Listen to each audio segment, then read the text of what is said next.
BPOM telah melakukan tindak lanjut dengan memerintahkan kepada industri farmasi pemilik izin edar untuk melakukan penarikan sirup obat dari peredaran di seluruh Indonesia dan pemusnahan untuk seluruh batch produk.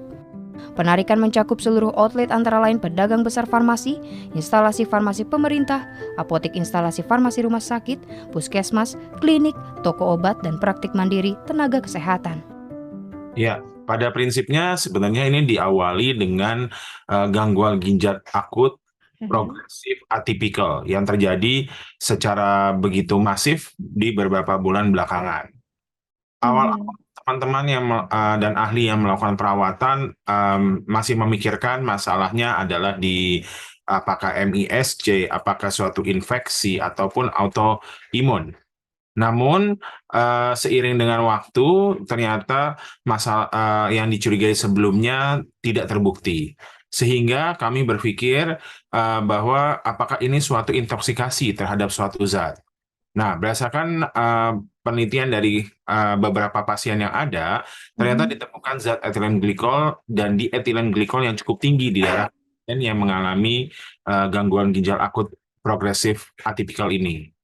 Nah, sebagai bentuk kehati-hatian, ya terima kasih pada pemerintah, yaitu dari ini Depkes dan juga BPOM, yang telah melakukan praduga bersalah terhadap semua obat sirup. Karena kalau kita lihat dari kasus di Gambia, itu kebanyakan zat tersebut ada di obat-obatan sirup.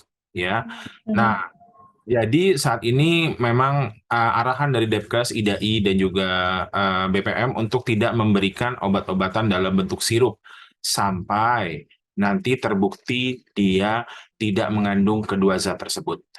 Kemarin sudah banyak pasien yang ada, sudah dilakukan evaluasi secara lengkap, akhirnya mengerucut ke kelebihan atau intoksikasi dari obat ini. Kenapa? Nah, ini harus juga dibicarakan dengan BPOM dan juga dengan pihak produsen obat. Kenapa kedua zat ini bisa masuk ataupun tercampur ke dalam obat-obatan sirup yang ada dan di Indonesia.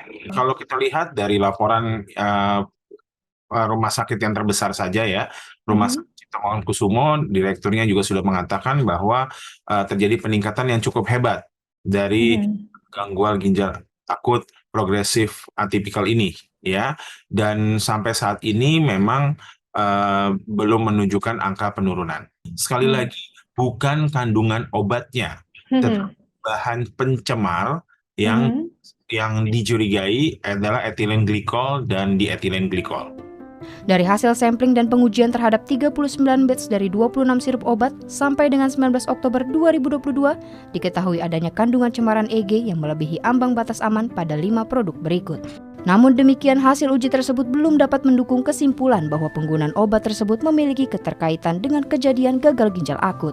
Karena selain penggunaan obat, masih ada beberapa faktor resiko penyebab kejadian gagal ginjal akut seperti infeksi virus, bakteri Leptospira, dan multisystem inflammatory syndrome in children atau sindrom peradangan multisistem pasca COVID-19. Untuk meningkatkan kewaspadaan untuk pencegahan, pemerintah sudah meminta seluruh tenaga kesehatan di fasilitas kesehatan untuk sementara ini tidak meresepkan obat atau memberikan obat dalam bentuk cair atau sirup sampai hasil tuntas. Namun perlunya mitigasi resiko agar masyarakat tidak khawatir dan bertanya-tanya tentang keamanan obat yang dikonsumsi di Indonesia.